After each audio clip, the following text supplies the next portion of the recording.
untuk memahami prosedur pelayanan pemeriksaan kesehatan menggunakan Gajah Mada Electronic Nose COVID-19 atau Genos C19 bagi calon penumpang kereta api.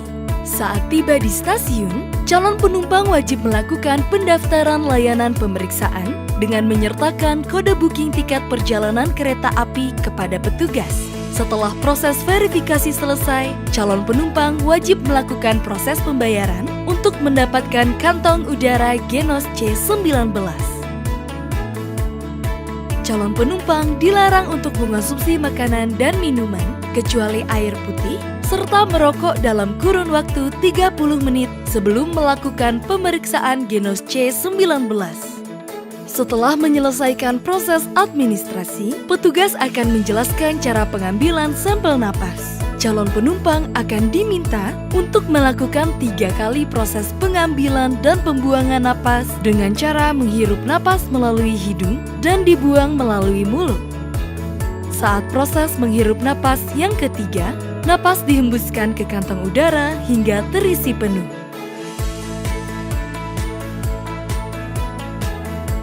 Hasil pemeriksaan akan keluar dalam waktu 3 menit. Jika hasilnya negatif, calon penumpang dapat melakukan perjalanan menggunakan kereta api serta tetap mengikuti protokol kesehatan yang telah ditetapkan.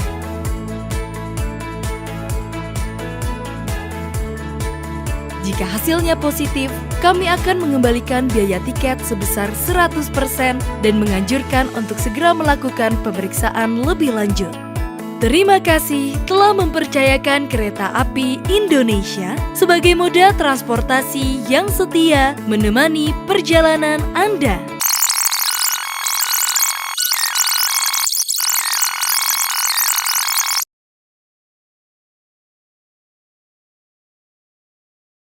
Nah, pada dasarnya kalau untuk kepentingan diagnostik tentu Genos bukan alatnya.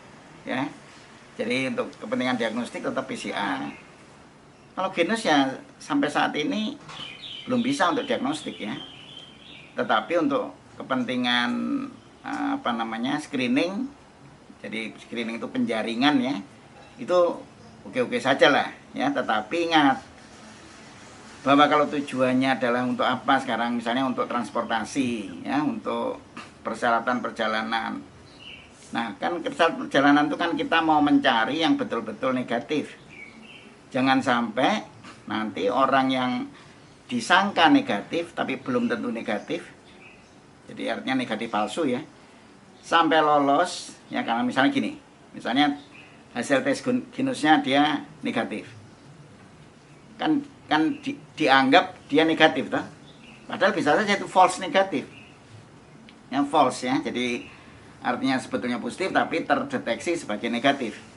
Kalau itu kemudian dia jalan ya, padahal mungkin dia negatif semua atau false negatif, yang terjadi apa? Dia menjadi penular di alat transportasi itu maupun menjadi penular di tempat tujuan.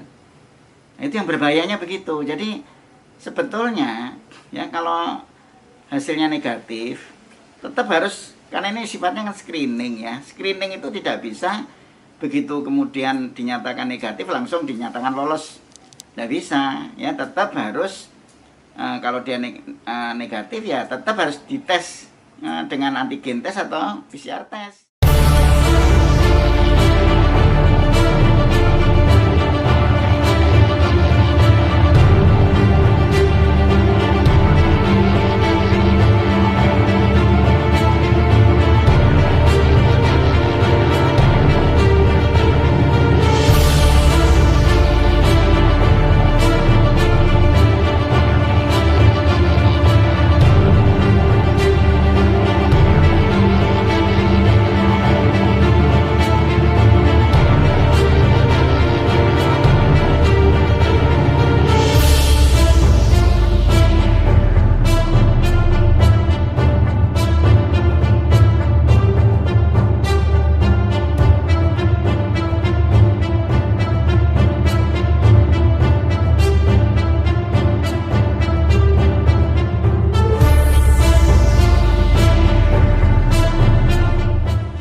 Sebetulnya apapun ya, apakah itu tes genus atau apa namanya PCR atau antigen, itu sebetulnya arahnya itu menuju pencarian kasus, ya, bukan untuk syarat perjalanan sebetulnya.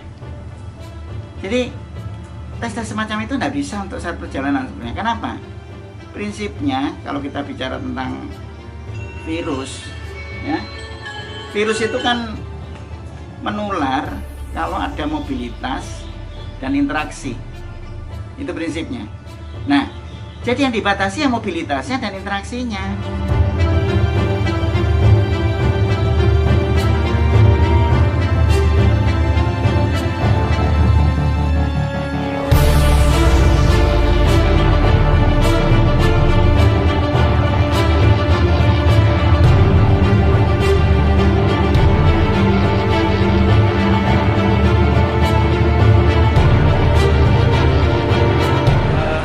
Baru pertama kali ya, cepat ya, prosesnya cepat, bagus juga pelayanannya. Ada perbedaan nggak setelah dari genus dengan rapid antigen sendiri? Kalau saya sebelumnya belum pernah sama sekali untuk rapid, cuman saya pernah sama teman-teman, ngantri teman-teman, ini lebih efektif, lebih cepat, calon nggak bingung akhirnya. Itu aja sih. Sih tes genose itu lebih mudah ya daripada rapid antigen, karena selain harganya lebih terjangkau, terus kalau rapid antigen itu kan kadang orang kan sakit kan kalau harus rapid antigen, kalau sedangkan genose kan hanya melalui nafas itu, jadi lebih mudah dan harganya juga lebih terjangkau daripada rapid antigen, dan hasilnya pun juga kayak lebih cepat keluar ya daripada rapid antigen ya. Karena pertama kan awalnya pemerintah suruh pakai rapid antibody, terus habis gitu setelah itu harus rapid antigen, terus sekarang harus genose. Ya memang sempat bikin bingung ya, karena pas waktu pengalaman saya Desember pas waktu libur Natal dan Tahun Baru itu, awalnya kan pemberitahuan untuk rapid antigen itu mepet gitu loh dengan libur panjang itu gitu loh. Jadi lebih baik tuh pemerintah tuh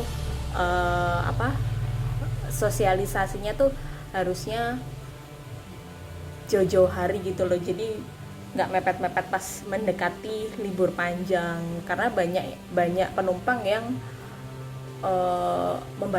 membatalkan tiketnya karena dia udah terlanjur rapid antibody dan ternyata ditolak, dan yang diterima tuh hanya rapid antigen waktu itu.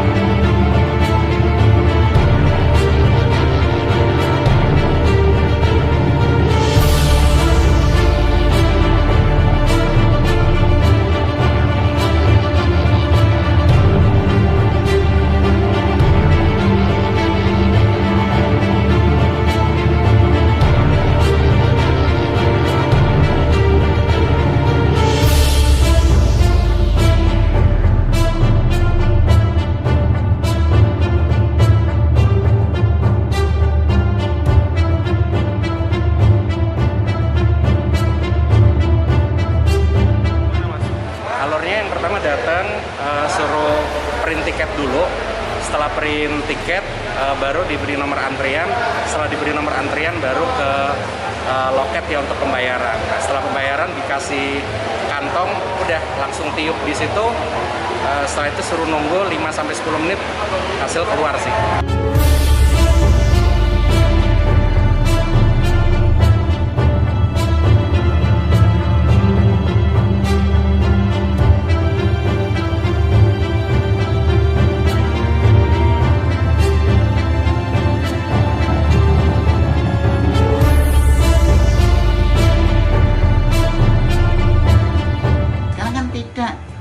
Orang boleh bergerak untuk piknik asal tes tadi, tes ini itu termasuk genus tadi, itu tidak benar gitu loh ya.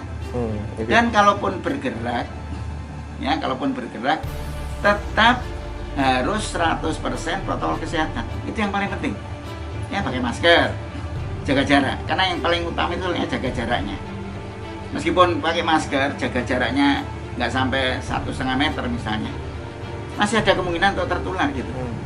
Nah, jadi yang paling penting adalah jaga jarak.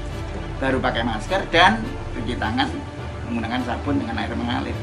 Itu harus 100% gitu loh ya. Jadi bukan tes-tesnya itu sebetulnya. Ya, karena tes-tes itu bisa sekali lagi misleading ya, karena kalau ternyata negatif palsu.